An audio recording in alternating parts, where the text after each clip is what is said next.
Hi, and welcome to the 11th Early Career Researcher that the IWMI Delhi office has been coordinating. We started last year in August, and next month we will complete 1 year of this. I am delighted to welcome Mr. Amit Kumar Srivastwa. Amit Kumar is a doctoral scholar in the School of Human Ecology at Ambedkar University, Delhi. He joined the school in 2019 and he's working on the intersection of political ecology, science and technology study, and critical geography studies. His work explored the techno politics of drinking water infrastructure in rural South Bihar, in which he explores the notion of modern infrastructure in a rural area through technical, societal, spatial, temporal, and natural characteristics.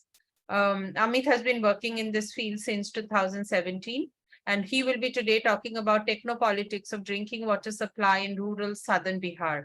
So over to you, Amit. You would have around 35 to 40 minutes for your presentation. Go ahead, share your screen, and after that, there would be a brief question and answer session. So I'm very happy to have you, and the floor is yours.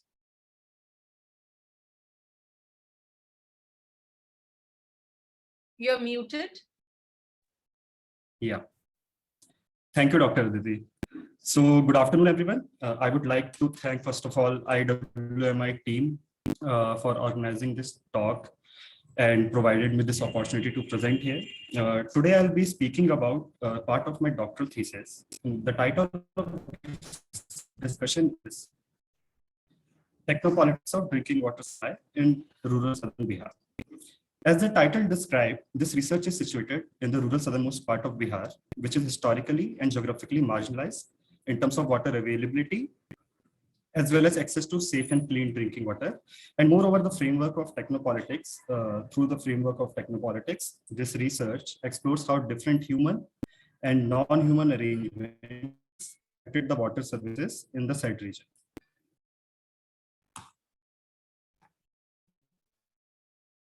So, if we came through the existing literature in water governance scholarship, is that scholars have tried to understand the notion of scarcity, access and control, power and hierarchy, and materiality.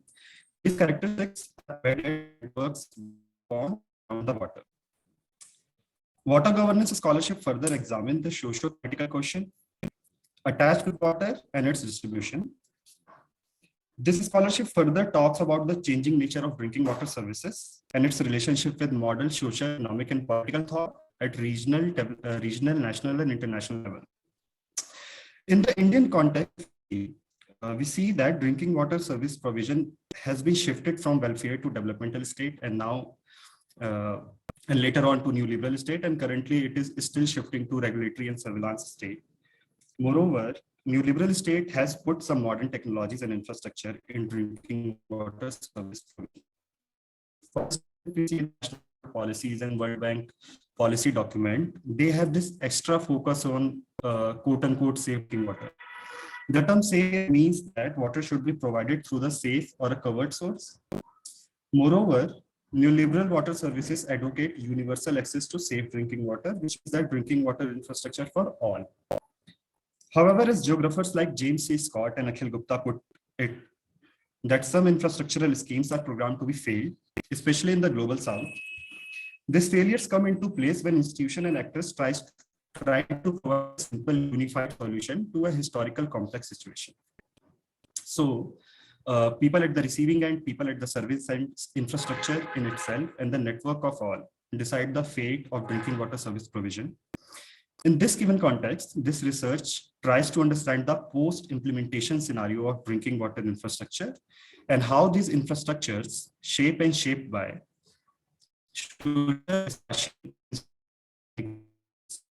further in restrict supply. So the technopolitics framework simply means that how technical and technological arrangements create contestation on house and between the local communities over the access.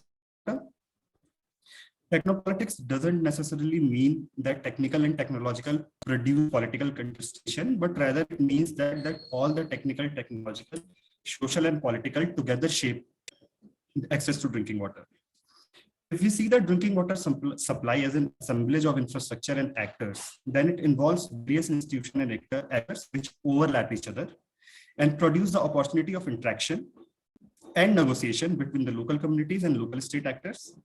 And I'm also further trying to examine how the framework of technopolitics is relevant to understand the historical geographical production of infrastructure and how it shaped a particular space in geography. So, my study site Hardia village, which as you can see in this map is situated in the southernmost part of Bihar in Rajouri subdivision of Nawada district. This village, as you can see, on the eastern side, there is a river called Dhanarja River, and on the western side, there is a dam which stores Tilaiya River's water. Moreover, Hardia is parallel to the Chota Nagpur range in the southwestern side. As you can see my mouse bar, this area. The district gazetteer of Nawada districts explain that this region is marginal landscape due to the low agricultural productivity, low rainfall, and hilly mountains covered with forest and rocks. Geographically, this region has low groundwater availability, and as you can see at the bottom of the map, there is a dam situated. This dam is called Fulbaria Dam, and it was constructed in early 1980s to store rainwater and distribute it for the irrigation purposes. However, due to the construction of dam, many forest villages got displaced and resettled in the remaining parts of Hardia. So as you can see here, this part is the old village part, which is old settlement, and I called it here S1. And resettled area S2, S3, S4, S5, S6, and S7. These all are resettled area.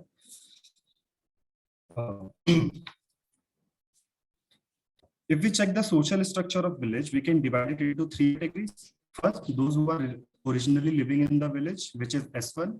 Second, those who are resettled due to the dam construction, which is S2, S3, S4, S5, and S6. Here I tabulate S6 alone because it is on the other part of village. The total household, and the third, those who are resettled due to the fluoride contamination in groundwater, which is S7. So the settlement S7, they originally used to live in old settlement, but due to the excessive fluoride contamination, the state government relocated them in the outskirts of Hardia. The total household of this village, as it comes out in the key interviews with board members, is approximately 1,500 households, which is divided into 9 wards and clusters. Sahu and Rajput are some dominant caste groups, which are socially, economically, and politically strong within this village and region. Rajvanshi and Harijan are some scheduled caste groups, which are extremely vulnerable in terms of their social and economic conditions. And Muslim households in this village are religious minority. And these social and demographic components across the cluster and settlements makes a complex structure within the village. So we can see the caste and religious components of the village. The scheduled caste constitute most of the village households. As we can see in the settlement S6 and S7, all the households belong to scheduled caste community. And in S1, S2, and S5, there are more than half households which belong to the scheduled caste. Settlement S1 and S5 has dominant caste households. S4 as you can see, S4 has 15% of the household dominant caste, and S1 and S2 has 1/4 household constituted by dominant caste. OBC groups constitute around 20% of the household, and Muslim minority constitute 5 to 6% of the household within this village. Another key problem in the Hardia is fluoride contamination. Households in Hardia are affected by the fluorosis disease, and as you can see in the first picture, there are a few clusters where all households have fluorosis incidences among the households. And the continuous incidences of fluorosis brings many state, non-state, educational and research and transnational organizations in the Hardia to implement some schemes. These multiple institutions implemented various last decades. Nature aim to provide clean water through the safe infrastructure and remove and reduce fluoride contamination from households daily. So if we just check the infrastructural trajectory in Hardia, we can see that after the construction of Fulbaria Dam, multiple interventions took place in this village.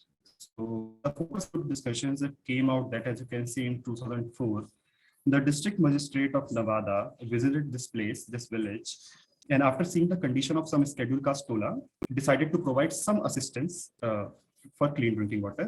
So she provided bucket filter technology in the SC tola. She further provided land and money to the SC Tola household and relocate themselves in the outskirts of Hardia, and that is how the settlement S7 emerged out. However, testimonies describe that these interventions over the time got failed, as household have technical that, and at the end households start using it as a bucket disposal. So after 2004, you can see the public health engineering department installed a water tank, and then in 2008, centers, cylinders, centers, then mitigation program, then Neer Nirmal Pariyojana, then Amal Neer, and then fluoride removal technologies. All of these technologies exist in this village, and most of them are failed currently or functioning very inadequate.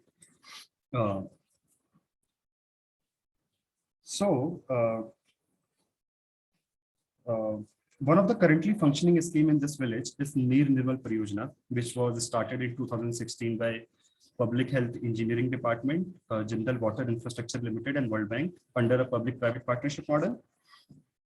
And this scheme was demand-driven, where household was supposed to pay one-time installation cost and monthly maintenance. During my master dissertation in 2017, I noticed that households were not willing to pay for new water services for various reasons. Primarily, they don't want to pay for it, as drinking water was not a big question for them in daily life, and they can access the groundwater. Additionally, in their long interaction with the state officials, or their emotional attachment with the previous water sources, or consensus at the household and cluster level motivate or demotivate them to pay for new water. Later on, Bihar government waived off all the money and paid it to the World Bank through the state fund. And under this scheme, in the Neer Nirmal Pariyojana, the plan was to access water from the Fulvaria dam, which has accumulated rainwater, and then treat it in the water treatment plant, and then provide it to the household through taps and pipes. However, multiple state and independent reports reported that these PPP-based schemes, this public-private partnership-based schemes, failed on the multiple grounds. Apart from the poor operation and maintenance, no technical bodies at state, district, and village level, and no. So, in this slide, the motive of this research is to identify how drinking water infrastructure under this scheme performs in post-implementation phase, and why, after so many interventions, Hardia village still has inadequate water provision. So the research questions are: how drinking water infrastructure shape geography and space, how it arranged institutional spatial groups, and how it produced state and society relations. So I took 20% sample of the total household through stratified random sampling. It means that picking 20% of the household at this settlement level. This research use both qualitative and quantitative methods to examine the given questions and objectives. So geographical information is used to the infrastructural location, language, social arrangement. Based survey has been used to understand households' demographic profile, available and primary drinking water sources, water, and appearance of forests. Focus group discussions and participant and non-participant observations has been used to analyze changing the drinking water infrastructures, along with changing social and spatial groups. And other sources and policy documents were used to understand natural resource availability in the village and region. We have already talked about the and the displacement of people from the forest area. When the resettlement in 1981, the total number of households was 100, and as per the 2011 census, it is 1,170. And through the PRA activity, I found out that approximately it is 1,500 now. So, household, so as you can see, there is a differential identity between the old settlement as well as other settled area. And household in the old settlement and in the resettled area are differentiated through the status, caste distinction, agrarian culture and livelihood practices, and their access to water. Fluoride was originally built to provide water for irrigation. And if you see this map, if you see the Fluoride mouse bar, we see that the camera going on. Amit, sorry to interrupt, but your audio quality is not so good. Maybe you can think of switching off your video, or it could be my internet also, but I'm seeing comments on the chat. Okay. Yeah. Okay. Thank you. Yeah, sorry for interrupting. Is it good now? Okay. So in the settlement and in the settled area are differentiated through socioeconomic status, caste-based division, agrarian, cultural, and livelihood practices, and really built to provide water for irrigation. If you see that canals going to the old settlement area, as you can see here, and the resettled communities used to do farming in the forest villages, left with very low scope of agrarian practices because they have seasonal work, provided that ground is contaminated with fluoride. Moreover, dam construction eventually created contestation among the resettled households who depended upon the nearby forest and the Dhanarja river. It can be further seen that all the infrastructural interventions, as you can see in this map, all the infrastructural interventions in old country, which provided more options to the households living in the old settlement rather than those who are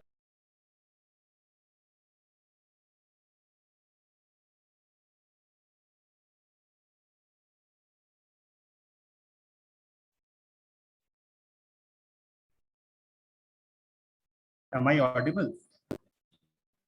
We missed you for a little while, Amit. Yeah. Okay. Now you're But back. We also lost your screen. So, as you can see, I don't see your screen anymore. I don't know if others see it. Yes, I see it now. Yes. Yeah. Okay. is it visible now? No, actually, your internet may have some issue, but I don't know whether it's mine or yours. Tanmoy, how is it on your side?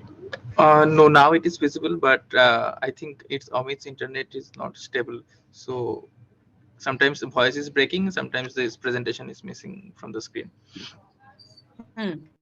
Okay, now we Okay. can see. Continue. Okay.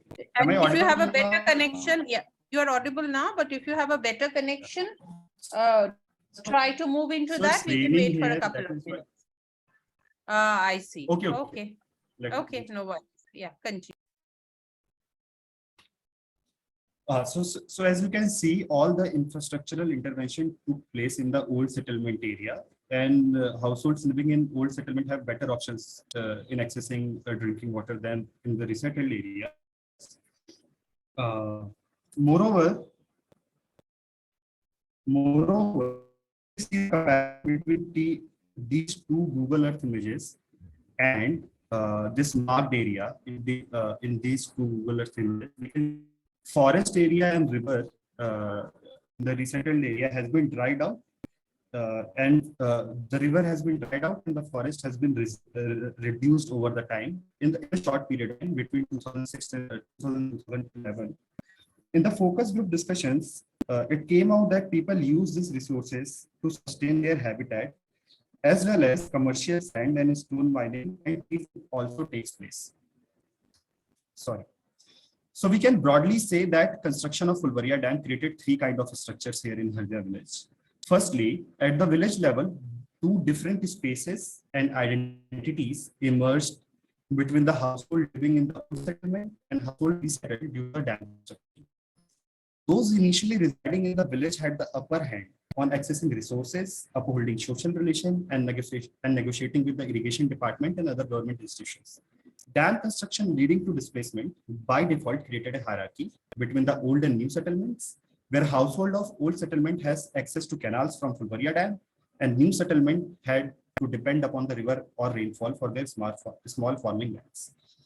Secondly, large water infrastructure like the Fulvaria Dam reconfigured multiple social structure and spaces within the displaced community, where the location of a house shaped their access to water resources and further their material condition. So for instance, household living near the river can easily access water compared to the people living near the road. Households' social space therefore configure their access towards the water, and simultaneously water constitute and reconstitute social groups as spatial entities. Thirdly, reconfigured spaces further drive people to look for multiple water sources to fulfill their water needs. Sometimes they cover long distances, putting extra time and labor to get water, and sometimes they have to make relationship with other households to get water. And this process creates moral and power relation within the cluster. Multiple sources create heterogeneity where households struggle and strategize in their everyday life, and village Hardia thus appear as a product of infrastructural and geographical processes. So as we talked about in previous slides, Neer Nirmal Pariyojana, which is NNP, is a currently functioning scheme, but the survey data shows that pipe connections are unevenly installed in the different settlements.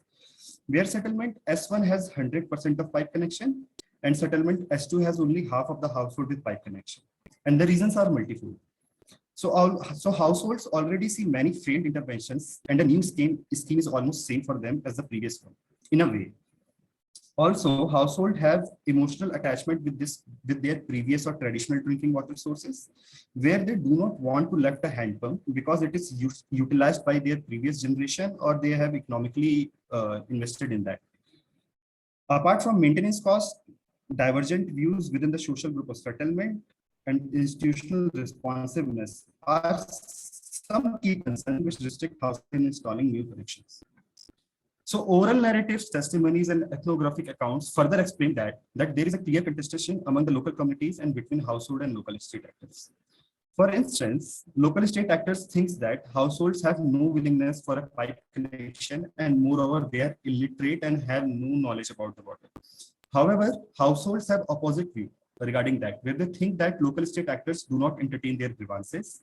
For instance, as you can see the second statement, that there is a whole cluster in the old settlement which have no pipe connections, and the reason lies in the contestation within the cluster and with local state actors. So the testimonies and data show that the idea of universal access to pipe water supply has failed in Hardia, and two important reasons underlie this failure. First, local state actors often quote norms provided by the Public Health Engineering Department and other state institutions to refuse the tap water connection, and especially for the underprivileged social groups. And secondly, even where tap connections have been made available, the repair and maintenance facility also flows along the social hierarchy lines. Local actors are more efficient in repairing leaking pipes and correcting disruptions in the upper caste ward or the targeted settlements rather than the SC and OBC wards. This chart further shows that even households with tap water connection are not utilizing taps as their primary source. So on the one side of the national highway, so on the one side, there is settlement S1, S7, and S6. And on the other side, there are settlement S2, S3, S4, and S5. And as you know that all the infrastructural intervention took place on one side where S1, S7, and S6 are. And as you can see, all these settlements have better access to tap water supply. Only S7 has all households using tap water, and it is because this settlement has special attention from the state and non-state institutions due to the Flores cases, and the actors time to time check and regulate this settlement. On the other hand, if we see the resettled area, half or more than half number of households do not use tap water as their primary source. As you can see in the resettled area S5, only 14% of the people use tap water. In resettled area S2, only 32% of the households use tap water. Further, we can also see that resettled area S2, S3, S4, and S5 have most of the household coming from the SC community. And in the focus group discussions and household interviews, it comes out that the household in resettled area receive no or low pressure, and leakages and disruption further impact the water supply. And gaining no or limited access to local state actors further pushes household to shift to their conventional water sources. This situation shows a larger uneven social and political relationship which are made over the drinking water technologies and infrastructures, and everyday infrastructural problem push people to use unsafe water from ground and surface through like hand pump, river, open well. and so on.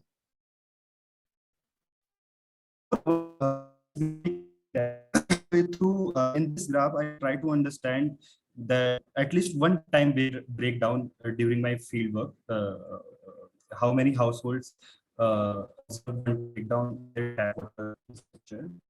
And we can see that the breakdown of tap supply leakages, no or low pressure disruption and suspension mostly in the SC populated settlement and cluster. So settlement S2, settlement S3, settlement S5, settlement S6, and S7 has more than half to third-fourth of household with breakdown in tap water infrastructure. Breakdown of infrastructure seems common in Hatia, and response of local state actors in different settlements are very uneven. This graph further proves that the local state actors give special attention to S7 because multiple interventions took place due to the fluoride contamination. So if you see the legend in this graph, so responsive means that local state actors fix households concerns within a week. Not often responsive means local state actors take more than a week to 2 months to attend the grievance, and not responsive means local state actors did not solve the grievance. However, not applicable means that household did not register their grievances and shifted to other strategies and coping mechanisms. This mechanism varies caste to caste. Those who belong to dominant caste have better and multiple drinking water sources, and on the other hand, households from scheduled caste mostly shifted to shared sources or common sources like government or share hand pump, borewell, open well, or river. As you can see in this figure, women from scheduled caste communities are covering distances and putting extra time or using shared sources to fulfill their drinking water requirements.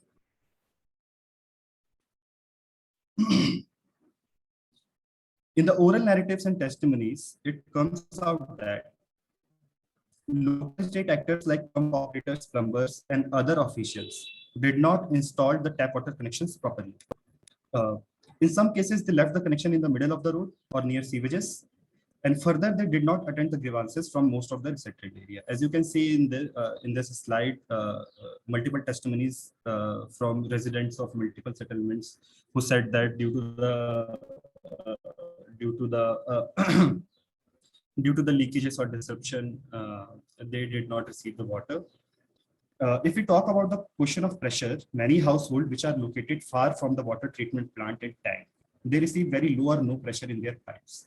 For instance, as you can see the first testimony, residents said that since the type of pipe connection, they haven't received water a single time and they have to put extra time and labor to fulfill their water needs. Another example from S5 tells us that even though households have tap water connections, but other construction work suspend their water supply. Therefore, low or no pressure or suspension further push household to seek other sources, which takes extra time and labor, and grievances regarding that are not entertained by the local officials.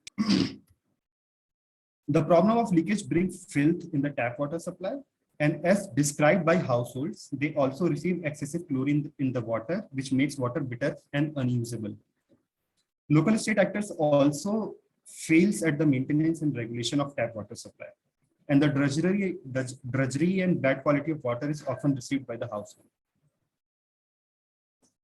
The local state actors sometimes acknowledge their shortcomings and assure people to fix the pipes, taps, and other parts of infrastructures, and sometimes they put themselves in a limited bounded situation and direct hire official for their shortcomings. But in the end, grievance mostly goes unattended. The situation gets more complex due to the location of infrastructure and actors. For instance, if we just see the old settlement, we see where the most of the infrastructural intervention took place. Old settlement S1 has total 7 tolas, and each tola presents a different case of socio-spatial hierarchies and access to tap water. So for instance, if the household of DSC cluster receive any leakage or disruption, they can register their concern to the pump operator, and as he reside in this tola only, and he resolve their concern very easily. But next to the SC cluster is SC cluster 1. And as described in the above testimonies, no household in this cluster have access to tap water supply, and few households are dependent on neighbors to access through the hand pump for their hand pumps. So the socio-technological relationship in these clusters differ with the local state actors despite their identity as vulnerable scheduled caste groups. And as described in above testimonies, other clusters and tulas also have low access to local state actors and problem of infrastructural decay.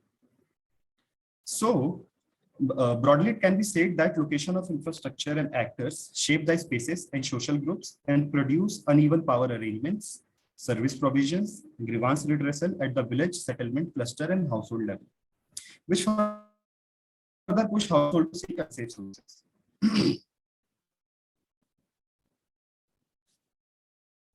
So if I have to quickly summarize this research, then I can say that drinking water infrastructure from the Fulvaria Dam to the water treatment plant to the water tank to pipes and taps, all of them forms socio-spatial groups which are unevenly distributed in relation to safe water accessibility in different settlements. Drinking water infrastructures also create uneven socio-technical and socio-technological relationships which forms over the negotiation for tap water. In the absence of grievance redressal, households shift to other sources, which creates heterogeneity and precariousness among the households, and especially in the SC groups. And these formal and informal interactions, negotiations, and contestations in the long term produce uneven state-society relationship as well. Moreover, different settlements and clusters at the both sides represent different forms of social territories, which inclusion and exclusion, benefits and burdens, and values and meanings. The theoretical insights this study gives are multiple. Firstly, this study talks about the relation between geography and technology, and through the assemblage of infrastructure like Fulvaria Dam, water treatment plant, and other sources, it situates Hardia as an uneven social and spatial entity, and this study shows households of Hardia as a byproduct of technological configuration. Further, the idea of modern infrastructure fails, as those caste and religious groups which are at the margins does not get full benefit out of the tap water supply. Infrastructure are unable to change the social spaces, and in fact, bringing drinking water infrastructure in through the modern state in social spaces like these increases that gap. It further shows the unresponsiveness and lack of technical expertise among the local state actors. Through looking into the daily life of local state actors, one can understand the nuances of grievances system as well. This research further suggests to look infrastructure as an assemblage of technical and technological actors to understand a complete picture, and it further helps in understanding the nuances of tap water supply in everyday life. So here are some references, and thank you. Thanks so much, Amit. Thanks for this fascinating presentation. And I would now open it for question and answer. My first question happens, I can always start, and then for the others, you can put in your questions in the Q&A or in the chat, and then we can provide you with a right to come and ask your question. Okay. So my question is that, these kind of conclusions, your conclusion is fascinating in the sense that it's at the end of the day is the caste and the class structures and all the other inequalities that are existent today actually prevented the benefits of tapped water supply to the better water supply, quote unquote, to some of those marginal populations. So this was true also 50, 60, 70 years ago, and this remains true today. So what do you think needs to happen differently for these government investments to actually reach the marginalized communities? Because we see project after project keeps replicating the same mistakes. So what is it that we are missing? What is it that we are not learning? Then I see Monoranjan also has a question, but yeah. Well, can you give yeah, okay, talking permitted. Fine. Okay, go over to you, Amit. Yeah. So thank you, Dr. Aditi. So I think the policy has been the people who make policy have to think on the policy making place as well as at the policy implementation phase. that how they do want to implement the policy, as far as I understood through the observations from my field. So at the policy level, at the policy making level, they have to understand the geographical complexity, historical complexity. They can't provide a unified solution to every village or to the every region through the pipe. And at the implementation level, so as I described in my one of the slides, so there is a report by CAG, which states that National Rural Drinking Water Program in 2012 under the National Water Policy, they claim to establish some kind of technical bodies at the village level, at the district level, at the national level. But during that audit, they found out that there has been no such committee for the Bihar state. There is no such technical body, technical governing body, which can provide the technical assistance, or how to maintain the quality of infrastructure, or how to maintain the quality of water, what amount of chlorine they should put or not. So these kind of nuances. So while making the policy, I think at the policy making level as well as at the policy implementation phase, they have to think about the geography in general, as well as the nuances at the social level.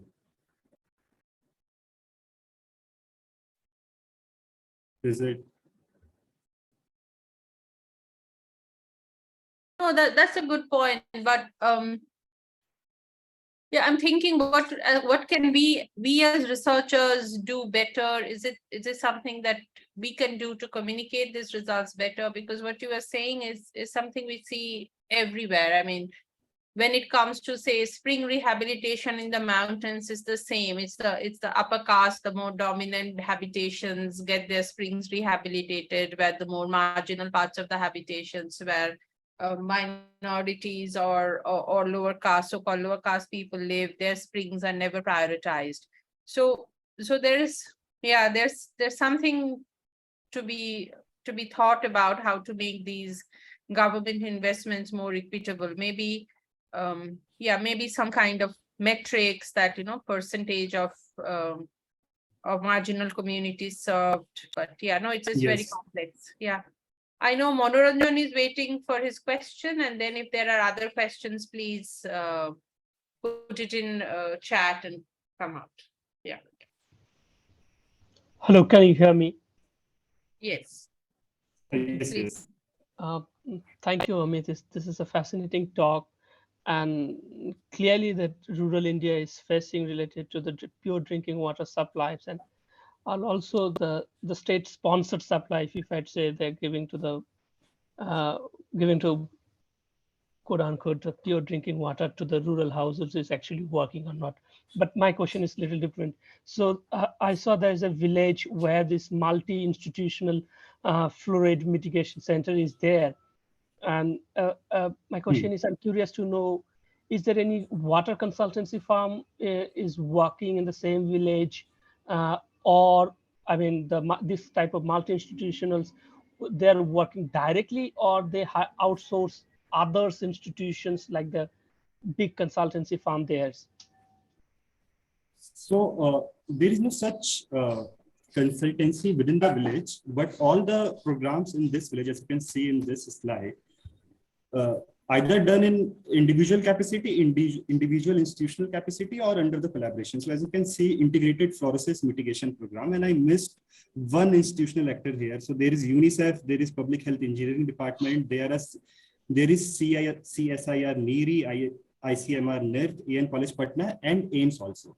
So all of these institutions, they have certain objectives, and they take certain part of the project. So for example, CSIR NEERI, they only test the fluoride contamination from the groundwater. They just check from 2 months, after 2 months, 3 months, they just check the contamination level in the groundwater and report it to the UNICEF and Public Health Engineering Department. And then Public Health Engineering Department further plan how to implement or how to provide better services. UNICEF provide the funding, and AN College Patna provide the lab to do the research. So this kind of, but in the village, there is no consultancy. So the thing is, my research is very broad, and fluoride is one of the aspects which I skipped here because this presentation is only focused to drinking water infrastructure. But I'm still analyzing all the data, and in the last chapter, I'll write all this down. So, but coming back to your question, in this village, there is no consultancy.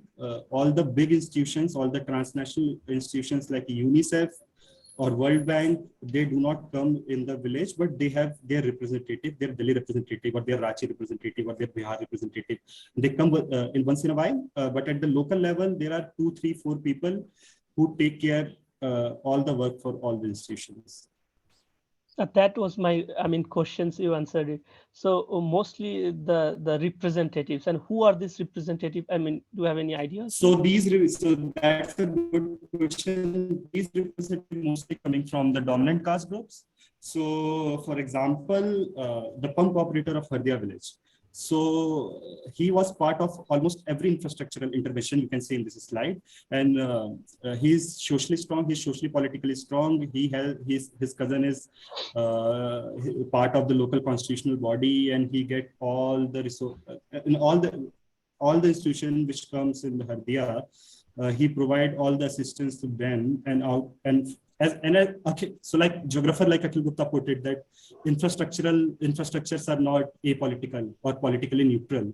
And when it reaches to some particular region, it always provides some kind of benefits to some kind of particular set of actors. So in that situation, in that scenario, all these 3, 4, 5, 6 actors who are working in, so for example, the pump operator, he works for the Jindal Water Infrastructural Limited, as well as Public Health Engineering Department, as well as for UNICEF and other institutions also. And at the local level, he has all the authority. At the broader level, all the institutions transcend the objective to him. But at the local level, he has to decide how he organizes his day or how he responds to the people and to their queries. So I hope that will be helpful. Thanks, Amit. Thanks. It was very helpful to understand the thing. Thank you. Hello. I think Hello. Ranjit has a question. Yes. Yeah, Amit. So Yes. settlement 1 or 7 somewhere where 100% scheduled caste communities are there, and they have access to 100% tap water connections. I was wondering why there is such disparity. Not getting. Hello. Let me go to the. Okay. Yes. Yes. Yeah. So ask me the question. No, so I was thinking first of all whether these connections are through JJM or something else like No. Jal Jeevan So Mission JJM. So JJM came, if in Indian context, in national context, JJM came in 2020-21 or pan-India, but in Bihar, it came in 2018 only. So this Neer Nirmal Pariyojana, it was part of National Rural Drinking Water Program, which was introduced in 2016. Sorry. So National Water Policy Mission 2012, it was aimed at to identify some specific region and implement some multi-village project schemes. So Neer Nirmal Pariyojana was a multi-level village project where one water treatment plant was installed, a large-scale plant was installed, and then through that, water will be provided to multiple villages and households. If I have to compare it to the Jal Jeevan Mission is more decentralized, and in Jal Jeevan Mission, the autonomy. The local constitutional body like panchayats have the autonomy, but in the Neer Nirmal Pariyojana, this is a public-private partnership model. So Jindal, which is a private enterprise, take care of the drinking water supply, and PhD provide the technical expertise, and World Bank provided the funding.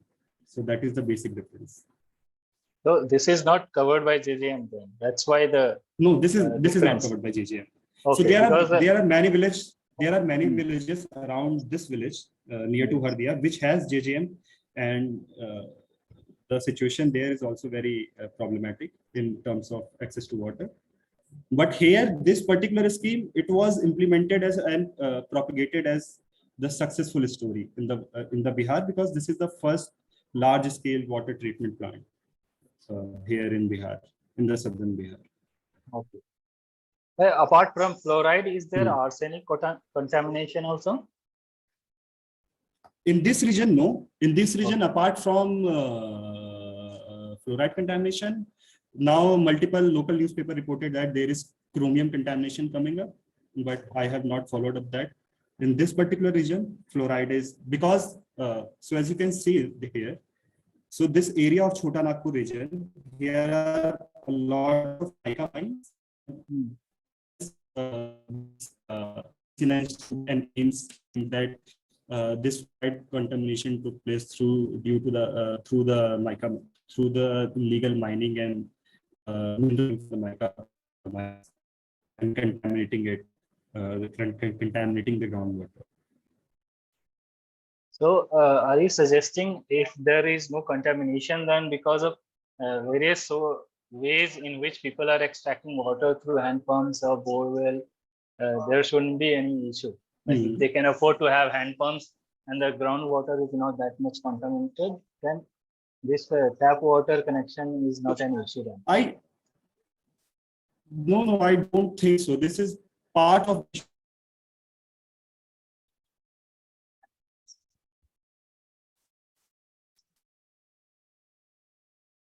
Hello.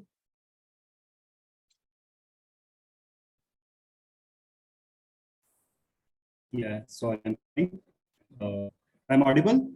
Yeah, you're audible. I'm just saying, if the resource itself is contaminated, then its distribution is a secondary problem, I guess.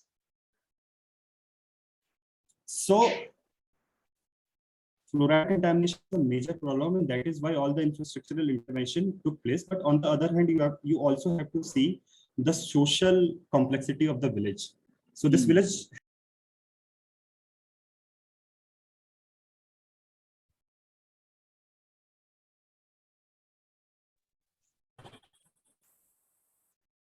I think we are. I think the audio is not super clear. Yeah, and I see two more questions coming up here. Yeah. So we have two more questions, one from Bhavna, one from Shreya Chakraborty. Once you are done answering them, Amit, maybe Bhavna and Shreya can ask their questions together and you can take them both together. Yes. Yeah. Am I audible now? Yes. So I was saying that fluoride contamination is part of the problem.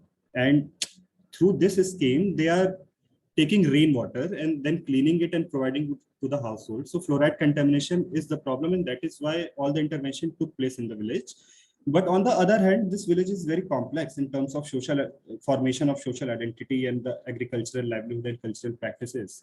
So even if you see other parts of near to this village where fluoride is not, there is not much fluoride in the groundwater, still there is social complexities there, and schemes there are also failed or inadequate in that terms.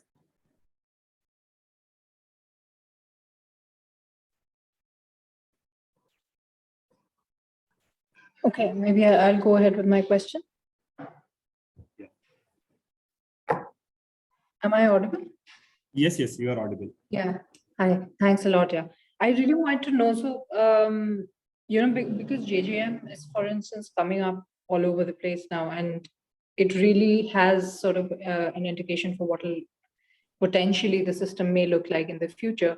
I want to know what impact do you think JJM will happen on alternate institutional mechanisms? Like you mentioned, this public-private system that was there in Bihar. There are all of these other sources, for instance, this entire gamut of private and semi-private RO plants, which have now come up all over the country, including in extreme rural areas. What do you think do you think that the impact will be on these alternate institutional mechanisms? Do you think that JJM will be able to completely replace these, or have you noticed from any of your examples a tendency for these different institutional mechanisms to coexist or create new hybrid institutions? I think we don't just have to compare the NNP and JJM, but we also have to see the historical trajectory of drinking water interventions in Bihar as well as in India. And so during my field work, I see a lot of villages which has JJM and it is not functioning there also. So in JJM, what government did, they decentralized, they give the authority to the panchayats, and as ward to ward, categorize into the ward. So the ward member take care of the water tank under the JJM mission. I talked to a lot of key respondents from the public health engineering department in JWIL. And there are also many newspaper reports which states that in JJM, there are a lot of corruption. People working, the officials working in these kind of scheme, they take a lot of money, and the schemes were not implemented as it's supposed to be. So I forgot your question. Can you please repeat your question? Yeah, no, but my essential question was, and this also, the question came a little bit from my experience of what happened in Telangana, right, with the Mission Bhagirath. So, you know, so earlier villages used to have multiple sources of water with multiple institutional mechanisms involved in producing, you know, the entire water access for domestic front used to come from various sources. Now that Mission Bhagirath came in, it almost displaced all of the existing older systems that people stopped using. But it also takes away. So what happened was that sometimes when the system did not work due to breakdowns or anything, they kind of also lost resilience or access to these alternate sources that they used to have. And like you said, there's so much of centralization. The earlier alternate institutional mechanisms, they also had a lot of maybe control over at the village level, which is much lesser in the centralized systems. So it's hard to say good or bad, right or wrong, but you know, what impact do you think these more centralized schemes, which have this sort of have a tendency of marketing themselves necessarily as like complete security of water, on ground, what have you seen your experience as? Like, have you seen the older forms of water access completely vanish, or do you see those continuing to exist, but in a different relationship with JJM? Yeah, so it's still there. So in my field, there is no JJM scheme, only NNP. But in my field also, there are many conventional and traditional sources. People are still using it in the absence of tap water supply.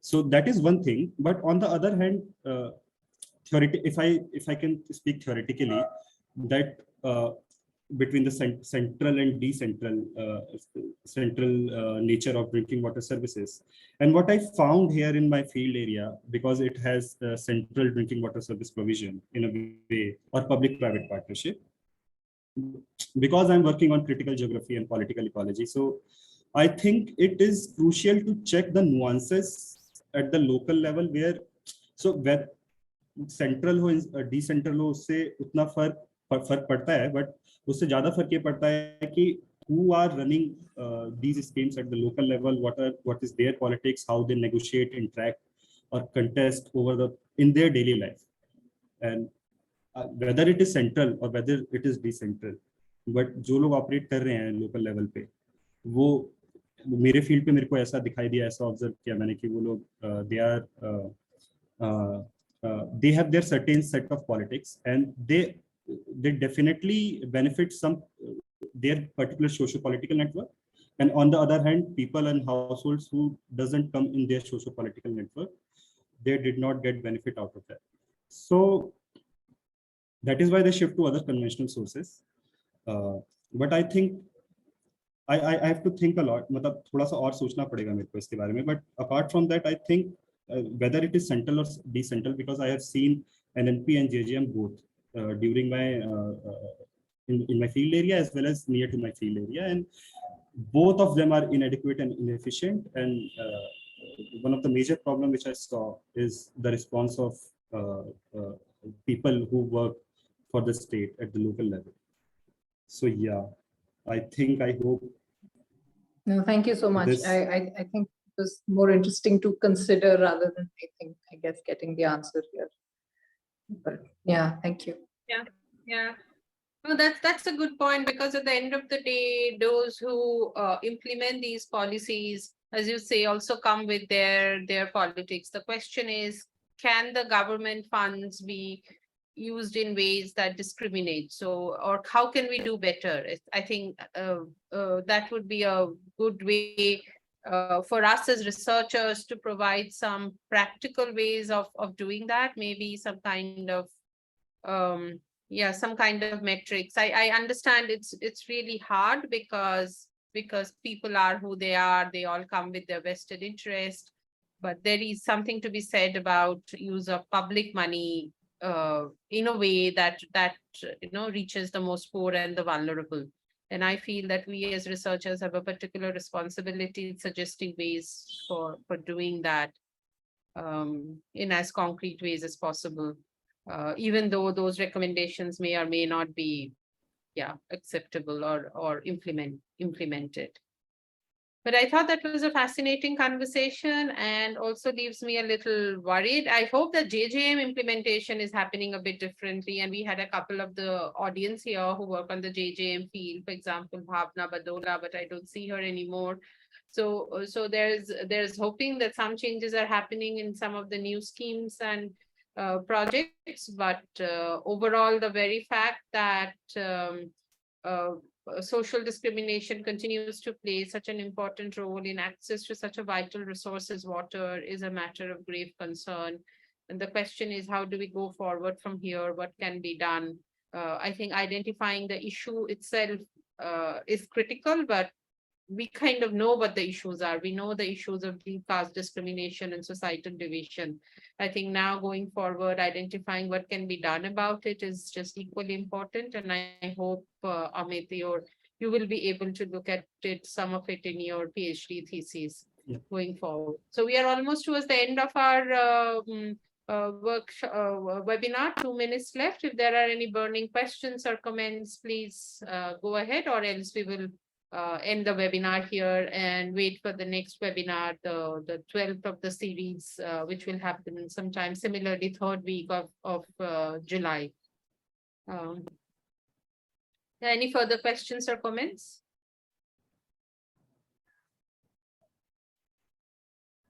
If not, thank you so much. And thank you, Amit, for spending your valuable time for us and walking us through your interesting research. Thank you so much. Bye, everyone. Have a good week.